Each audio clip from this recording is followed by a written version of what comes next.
राम। जय जय श्री राम। जय जय श्री राम।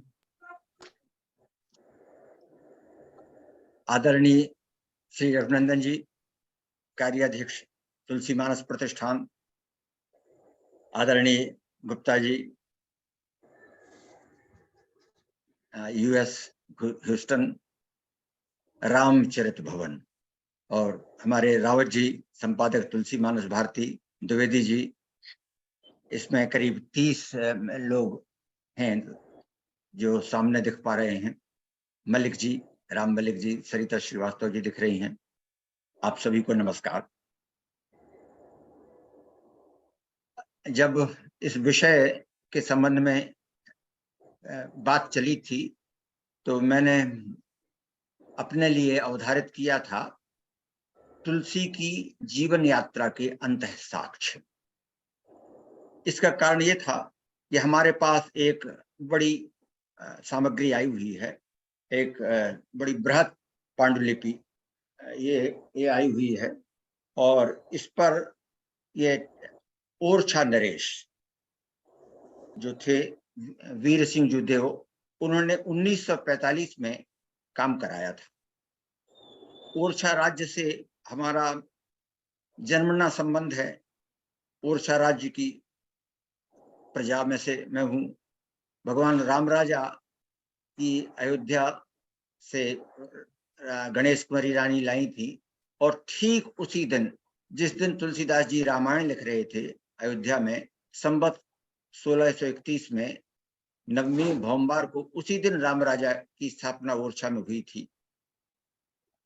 तो वहां के जो राजा हमारे रहे हैं ओरछा नरेश, तो ओरछा हालांकि राजधानी टीकमगढ़ होती थी, लेकिन सब ओरछा नरेश कहलाते थे।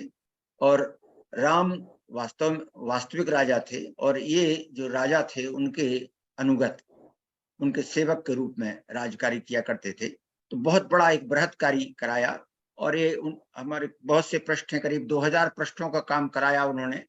टाइप्ड हैं, उस समय हुए। हम लोगों में से बहुत से लोग उस समय पैदा नहीं हुए होंगे, इतना बृहत काम उस समय लोगों ने किया। यह अपने आप में चकित कर देने वाला है। अभी गुप्ता जी ने आरंभ में कहा कि तुलसीदास जी की 526वीं ये जन्म जयंती है, और इस संबंध में एक बहुत प्रसिद्ध दोहा हम सब लोग जिसका स्मरण किया करते हैं, 1554 विषे कालिंदी के तीर, श्रावण शुक्ला सप्तमी तुलसी धर्यो शरीर।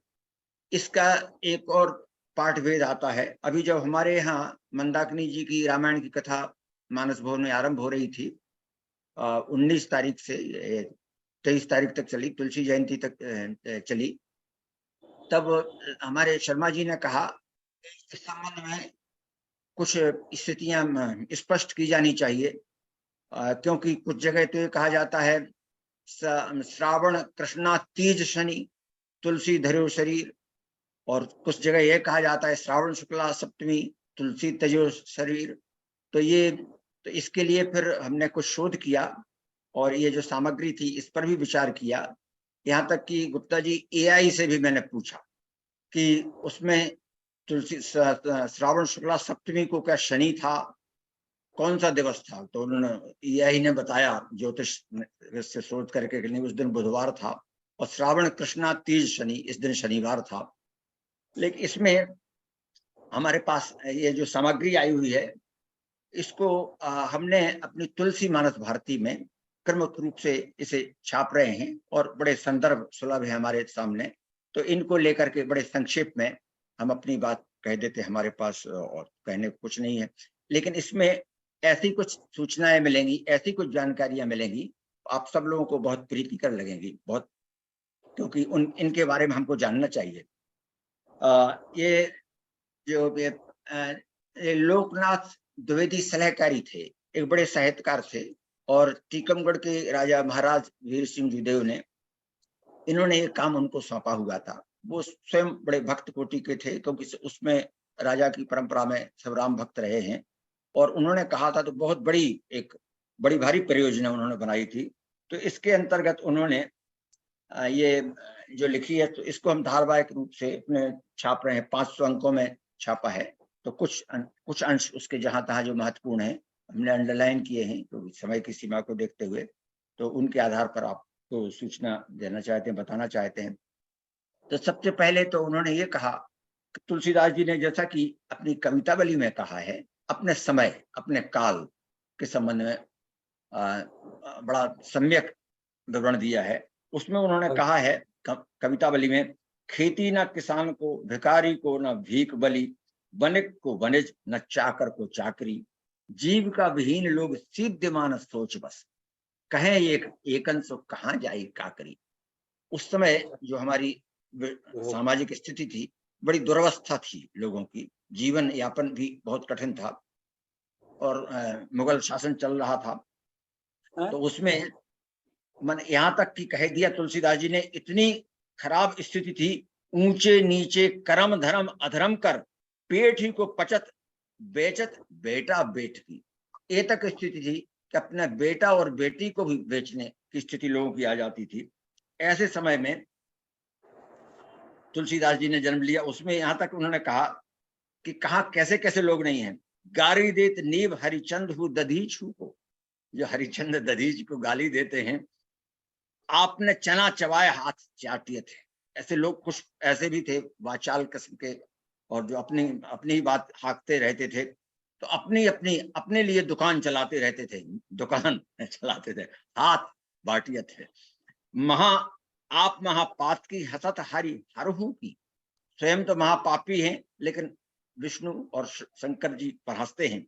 आप वही अभागी भूर भागी डाटियत हैं, और वो उनको जो भाग्यवान है उनको गाली गलौज करते रहते हैं इत्यादि। लेकिन ये तुलसीदास जी का हम सब जानते हैं, और इसमें भी उन्होंने कहा कि अभुक्त मूल नक्षत्र में उनका जन्म हुआ, और इसके कारण से, जैसा उन्होंने कहा कवितावली में ही कहा, जननी जनक तजो जननी, जननी जनक तजो जनमी, कर्म बिनु विधि सृजो अवडेरे, फिरो ललाट बिनु नाम उदर लाग, दुखौ दुखित मोहि।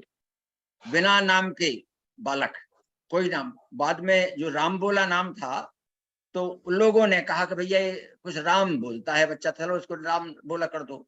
तो ये बचपन से ही कोई नाम भी नहीं रखा उन्होंने। और तुलसीदास जी के मुझे मैं ऐसा अभागा कि दुखी मेरी ओर देख करके दुखी हो जाते हैं। ये फिर उन्होंने कहा कि लोगों ने इस तरह से उनका त्याग कर दिया, स्वार्थ के साथन तजो तिजरास और टोटक, घोचक उलटी नहेरो, और ऐसा उनको छोड़ दिया। तिजरा एक बीमारी होती थी अवधि में उसका, उस समय की, और जो तिजरा उसको जाता था तो लोग मान लेते मर ही जाना है, तो ऐसा मान करके तो मर ही जाएगा बच्चा, मेरी तरफ कोई भूल के भी नहीं देखता था। लेकिन तुलसीदास जी का जन्म हुआ, बाद में उनको संयोग से मिल गए गुरुवर उनके नरसिंहदास जी, और उन्होंने फिर उनसे उन्होंने राम कथा उनको सुनाई। और इसमें फिर तुलसीदास जी फिर बताते हैं कि हमको इतना दुखी देख करके, राम को गुलाम नाम राम बोला राख्यो नाम, काम यह नाम दुई कबहू कहत हो, तुलसी अकाज काज राम ही रीजे खीजे, प्रीत की प्रतीत मैंने मुदित रहा। अब राम बोलने लगे, राम का हम बोलना जब आरंभ कर दिया, तब बस यही हमारी जीवन का लक्ष्य हो गया। लेकिन इनका फिर विवाह भी हुआ, और विवाह में तुलसीदास जी के संबंध में बहुत घटना जानते हैं। लेकिन तुलसीदास को भी एक अपने उस जीवन के संबंध में तुलसीदास जी का कहना यह है, जीवन जुर जुवती को पच्छ करी, भौत्र दोष भरी मदन बाय, मध्य वयस धन हेतु गवाई, कृषि वनज नाना उपाय। कृषि व्यापार वो भी उन्होंने जीवनी के लिए चेष्टा की या कुछ करें, लेकिन ये कुछ सफल नहीं हुए। तब फिर उन्होंने वैराग्य ले लिया, और संवत 1621 में वे वहां काशी पहुंचे, और उस समय उनकी 32 वर्ष की आयु थी। वहां पर गंगाराम जी शास्त्री ज्योतिषी, प्रकार ज्योतिषी मिले वहां गंगाराम जी, और बात ये हुई कि गंगाराम जी और ये साथ उन्होंने उनको स्थान भी काशी घाट पर रहने के लिए दे दिया। और वहां पर अभी भी ये बताते हैं इन्होंने, जिन्होंने शोध किया है, वहां गंगा घाट पर यहाँ एक जोड़ा खड़ा हुए हैं जिन्हें गोस्वामी जी पहनते थे। गोस्वामी जी का एक चित्र भी है, उनके स्वर्गवास के समय का निम्नलिखित सुपुर्द दोहा इस स्थान में लगा हुआ है। संवत 1680 गंगा के तीर वो दोहा वहां लिखा हुआ है। तो यहाँ ज्योतिषी जो गंगाराम जी ज्योतिषी थे, ये राजा के ज्योतिषी थे। और हुआ एक राजा का लड़का हो गया, कहीं चला गया। राजा ने उनको बुलाया कि आप हमारे बेटे के बारे में बताइए। तो उनको कुछ समझ में नहीं आया, उनने घबरा गए। उनने कहा हम आपको दंड देंगे यदि आप नहीं बता सकते हैं इसके बारे, बेटे के बारे में। तो उनने तुलसी बड़े दुखी होकर के वो तुलसीदास जी से मिले और तुलसीदास जी से उन्होंने कहा कि हमारे ऊपर बड़ा संकट आ गया है, आप कुछ हमारी सहायता करिए। तब तुलसीदास जी ने पहला ग्रंथ राम ज्योतिष का ग्रंथ वो रखा और उसके आधार पर उन्होंने उसके ये पता किया और उनको भविष्यवाणी उनको बताया कि आपका बेटा कल शाम तक घर वापस आ जाएगा। उन्होंने 1 लाख, काशी नरेश ने ज्योतिषी जी को 1 लाख रुपए दिए। वो रुपए उन्होंने तुलसीदास जी को दिए, तुलसीदास जी ने रुपए नहीं लिए। कुछ रुपए लेकर के तुलसीदास जी ने एक हनुमान जी का मंदिर अवश्य बनवाया। उस समय तुलसीदास जी का बहुत से लोग विरोध भी कर रहे थे और विरोध करते हुए तुलसीदास जी को फिर आत्मग्लानि में कहना पड़ा, लोग कहें पोछ सोना सोच न सोच मेरे, ब्याह न बरे की जाति पाति न चाहत। अब हमको इसकी चिंता नहीं है कि कोई हमको क्या कहता है, क्या कौन हो तुम, क्या हो। आगे कवितावली में फिर उन्होंने कहा, मेरी जाति पात नहीं चाही, मेरी जाति पाति न चाही, काहू की जाति पाति, मेरो को काम को न हो काहू के काम को। किसी से कोई मतलब नहीं है, लोक परलोक रघुनाथी के हाथ सब, मोह है भरोसा तुलसी के एक नाम को। एक नाम का भरोसा।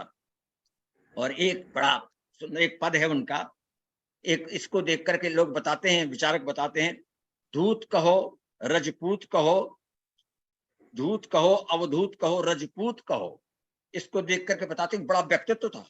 6 फीट के थे तुलसीदास जी, जैसे राजपूत। और आगे एक जगह और कहीं आता है प्रसंग कि उनका, उन्होंने स्वयं कहा है, एक गोरा ललाट था और बड़ा बड़ा भारी उनका प्रभावी व्यक्तित्व था, राजपूत जैसा उनका था। तो ये तुलसीदास जी ने कहा अपने विषय में। और फिर ये इसमें फिर अगले अंक में लेते हैं इसमें इस तुलसीदास जी के गंगाराम ज्योतिषी के बाद रामाज्ञा प्रश्न, मैं भूल रहा था नाम, रामाज्ञा प्रश्न तुलसीदास जी ने लिखा। पहली किताब है। अभी मैं कुछ दिन पहले हमारे यहाँ एक प्रदर्शनी लगी हुई थी, उस प्रदर्शनी में रामाज्ञा प्रश्न को मैंने देखा। शिक्षा मंत्री जी आए हुए थे तो उनको हमने कहा था ये पहला ग्रंथ है तुलसीदास जी का। गंगाराम ज्योतिषी के बाद टोडरमल जी से तुलसीदास जी की भेंट होती है। टोडरमल जी ने तो ये तुलसीदास उनको मंदिर बना करके, टोडरमल जी ने इनको मंदिर बना दिया, गोपाल जी का मंदिर। उसमें तुलसीदास जी रहने लगे। और फिर बाद में विरोध करने, टोडरमल जी का भी विरोध करने वाले थे गोसाई लोग, तुलसीदास जी का विरोध करने वाले थे। लेकिन टोडरमल जी के बारे में तुलसीदास जी ने बहुत सुंदर एक दोहा लिखा, 4 गांव की ठाकुरों मन को महामही। टोडरमल जो थे, 4 गांव को की ठाकुरों, 4 गांव के उनके पास वो थी जमींदारी। 4 गांव की ठाकुरों मन को महामही, तुलसी या कलिकाल में अथवो टोडर दी। लेकिन वो कलिकाल में उनका हत्या हो गई थी, बड़ा कष्ट से उनको हुआ था। तो उनके बारे में उन्होंने ये लिखा। अब्दुल रहीम खान खाना भी तुलसीदास जी के मित्रों में से थे। एक किसी कोई ब्राह्मण कुछ दक्षिणा के लिए आया, अपनी बेटी का विवाह करना था। तुलसीदास जी ने उनको एक दोहा लिख करके भेजा और उसमें लिखा, उन्होंने ब्राह्मण को एक दोहा, आधा दोहा लिख करके भेजा। इतना कहा, सुरतीय नरतीय नागतीय अस चाहत सब कोई। उसके उत्तर में कभी उनने अब्दुल रहीम कारखाना ने लिखा, गोद लिए हुलसी फिरे तुलसी सौ सुत होए। और उसको बहुत धन दे करके धन्य कर दिया। ये उन्होंने कबीर इन्होंने रामचरितमानस के बारे में बड़ा प्रसिद्ध एक दोहा अब्दुल रहीम कारखाना ने लिखा, रामचरितमानस विमल संतन जीवन प्राण, हिंदुवान को वेद सम नहीं प्रकट कुरान। ये उन्होंने इनके बारे में लिखा। महाराजा मान सिंह भी इनका सम्मान करते थे, तुलसीदास जी का इनके पास आते थे, और ये स्वयं तुलसीदास जी ने इसमें अपना स्वीकार किया है। ये कहते हैं तुलसी मंदिर घाट पर एक बड़ी कोठी राजा मानसिंह ने तुलसीदास जी के लिए बनाई थी। तो तब तुलसीदास जी ने एक दोहा उनके लिए लिखा था, घर घर मांगे टूक पुनी, भूपत पूजे पाए। अब देखिए कहाँ तो मैं ऐसा था, घर घर में मांगता था, टुकड़ा मांगता था, लेकिन राजा भी आकर के यहाँ पांव पूजते हैं। ते तुलसी सब राम बिन, ये सब राम सहाय, ये सब भगवान की कृपा है। मीराबाई के संबंध में, मीराबाई के विषय में हम सबको पता है। मीराबाई ने एक पत्र लिखा था तुलसीदास जी को, स्वस्त्र श्री तुलसी गुण भूषण दूषण हरण गोसाई, हमारे घर के स्वजन हमारे जेते सबनी उपाधि बढ़ाई, साधु संग हरि भजन करत हुए देत कलेश महाई। हमारे घर के लोग साधु संग करते हुए, हरि भजन करते हुए भारी हमको कष्ट देते हैं। मोरे मात पिता के सम हो, हरि भक्तन सुखदाई, हमको कहा उचित करवो है, सो लिखियो समझाई। तो इसके उसमें हम जानते हैं तुलसीदास जी ने बड़ा प्रसिद्ध जो विनय पत्रिका में पद आता है, जाके प्रिय न राम वेदे ही, तजिए ताहे कोट वैरी सम यद्यपि सनेही, इसको लिखा था। एक मधुसूदन सरस्वती गुप्त जी बहुत महत्वपूर्ण व्यक्तित्व हैं तुलसीदास के, महान वेदांती। और मधुसूदन सरस्वती के संबंध में इतना हम जान लें कि गीता में जो पुष्पिकाएं हैं, प्रत्येक अध्याय के अंत में उन पुष्पिकाओं को मधुसूदन सरस्वती जी ने ही लिखा था।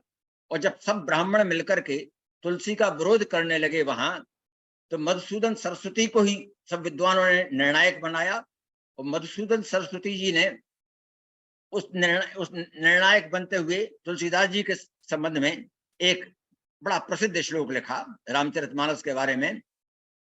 उसमें लिखा उन्होंने, आनंद कानड़े यस्मिन् जंगमस तुलसी तरु, कविता मंजरी यस्य राम भ्रमर भूषिता। ये उन्होंने इनके बारे में लिखा था। ये इसके अतिरिक्त फिर इसमें तुलसीदास जी की रुग्णता के संबंध में हम जानते हैं, उनको भारी कष्ट हुआ था, बाहु पीड़ा हुई थी, और इसके लिए हनुमान बाहुक लिखा था तुलसीदास जी ने। तो उसमें यहाँ तक लिखा, पाए पीर पेट पीर मोह पीर, जर्जर सकल शरीर पीरमयी है, देव भूत पितर कर्म खल काल ग्रह, मोह पर दबर दमानक सी दई है। सभी ने एक साथ ऑल आउट अटैक कर दिया है। तुलसीदास जी कहते हैं, हो तो बिन मीति बिकानो बलि बारे ही थे, घोट राम नाम की ललाट लिख लई है, कुंभज को किंकर बिमल बूढ़े गोखरे ने, हाय राम राय ऐसी हाल कह गई है। ये तुलसीदास जी को बहुत कष्ट हुआ था। लेकिन एक बहुत महत्वपूर्ण एक ऐतिहासिक प्रमाण है। एक उस युग में एक भारी महामारी, जैसी हमारी अभी मेरे लगता है 5 मिनट और हैं हमारे पास, तो ये उस समय एक भारी महामारी हुई थी, और इसके बड़े ऐतिहासिक दस्तावेज हैं। इन ऐतिहासिक दस्तावेजों के अनुसार उस समय उस महामारी में काशी में उसका भारी प्रकोप था, और उस प्रकोप का तुलसीदास जी ने अपने कवितावली में बड़े विस्तार से वर्णन किया है। उसमें ये ऐतिहासिक प्रमाण तो ये है कि ये वहाँ के जो उस समय जो इतिहासकार थे, तो इस पर उसने लिखा है, जब इसका प्रारंभ होता था तब एक चूहा अपने बिल से पागल के समान निकलता था और दरवाजे अथवा दीवार के ऊपर टकरा कर प्राण दे देता था। वो चूहे वाली प्लेग थी। प्लेग की जो बीमारी हुई थी